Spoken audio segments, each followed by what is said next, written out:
Hello friends, welcome to Read hub.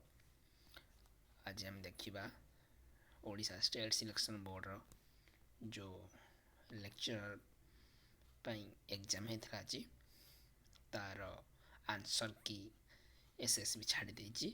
Okay, Etah advertisement number 2 2023 से बेथरे लिखा है कौन ना एथरे तुम माने ऑब्जेक्शन इनवाइट कर परिबो। हम देखिबा एथरे कौन अछि। ओके, आपण मैंने चाहिए बोले मो टेलीग्राम चैनल आप जॉइन होकि पीडीएफ पाइपर कि SSB odisha.ac.in डायरेक्ट लिंक रे मध्य। Okay, www. मारिकी लॉगिन कर पारिबे। ओके, इतरे भी लिखा है मुझे देखा देवी एट लिखा है मोटे ये कराई ऑनलाइन कराई www.ssbodisha.ac.in है से डायरेक्ट मध्य आप आंसर किटा पाइपर। ओके, देखा कौन देखते ना SSB department of higher education unit 2 notice number 1332। Okay, आज तारीख है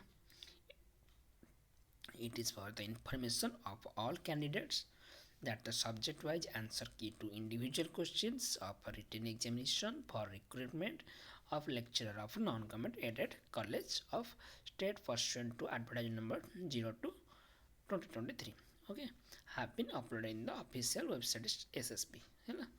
और वेबसाइट नाम www.ssbodisha.ac.in आप SSB ओडिशा मारिदेवे बोले बेले बेले आश्चर्य कौन से आउ गोटे आश्चर्य आप से भी आप खोली पारे ना ये डायरेक्ट पूरा ये मारे www.ssbodisha.ac.in। Okay, objection to the said answer key if any जदि किसी ऑब्जेक्शन करे आप चाहते तेबे are invited from the candidate with supporting document proof from standard reference book. आपन देबाकू चाहते ताहले कौन करेंगे ना स्टैंडर्ड बुक रेफरेंस बुक माध्यम रे आपन ताको डॉक्यूमेंट प्रूफ देगी ओके सेटा मेल करेंगे है ना। So as to reach this office through the registered mail of the candidate by 6 December 2023 5 PM 6 तारीख डिसेम्बर 6 5टा संध्या 5टा भितर आपन ताको मेल करी पठेबे है ना। करिए पे हेले कोन हबो ना further the candidate have to pay 200 पर ऑब्जेक्शन पर क्वेश्चन। आपन गोटे क्वेश्चन जदि ऑब्जेक्शन करे चाहछन 200 लाखे कौन करेंगे ना बैंक ड्राफ्ट करेंगे drawn in favour of state selection board payable at Bhubaneswar ये आप बैंक ड्राफ्ट करेंगे है ना। while sending the objection the scanned copy of the bank draft must be sent to the email of the SSB है ना।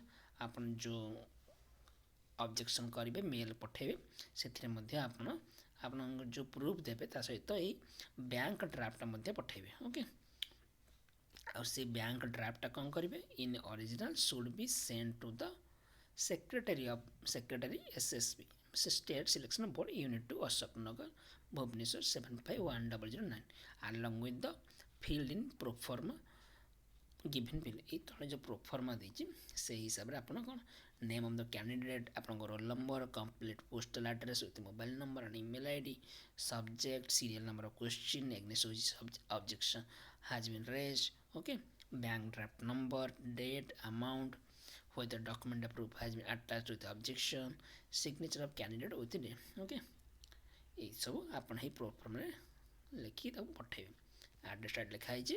Okay, any complaint received after due date and time and not accompanied with request amount of fee shall not be entertained। Okay, तमें जदि due date कला पर करिए बोले से माने किछि सुनिबे नहीं बुझे ना।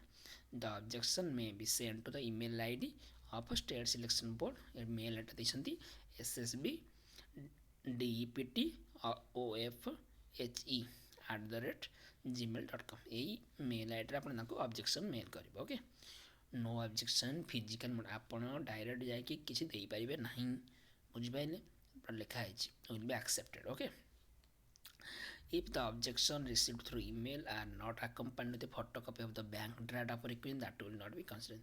ଆପଣ ଯେଉଁ ଇମେଲ୍ କରିଥିବେ ସେ ଅବଜେକ୍ସନରେ ଯଦି ଆପଣ ବ୍ୟାଙ୍କ ଡ୍ରାଫ୍ଟର ଫଟୋକପି ନ ଦେବେ ତେବେ ସେଇଟା ଆପଣଙ୍କର କନସିଡର କରାଯିବ ନାହିଁ। ବୁଝିପାରିଲେ? ତେଣୁ ଆପଣ ଯେତେବେଳେ ଅବଜେକ୍ସନ୍ କରିବେ ସେତେବେଳେ ଫଟୋକପି ପଠାଇବେ ଯେଉଁ ବ୍ୟାଙ୍କ ଡ୍ରାଫ୍ଟ। ଆଉ ସେଇ ବ୍ୟାଙ୍କ ଡ୍ରାଫ୍ଟଟା ଅରିଜିନାଲଟା ପୁରା କ'ଣ secretary SSB state selection board unit 2 Ashok Nagar Bhubaneswar 751009 direct पठेबे with proforma. Okay, it may be noted that if the objection are sustained the amounts of deposit shall be refunded, otherwise the candidate shall forfeit the memo. अर्थात जदि आपणकर genuine हेथिबो कौन objection करिबा तेने आपनको से पैसा return आसीबो। Okay,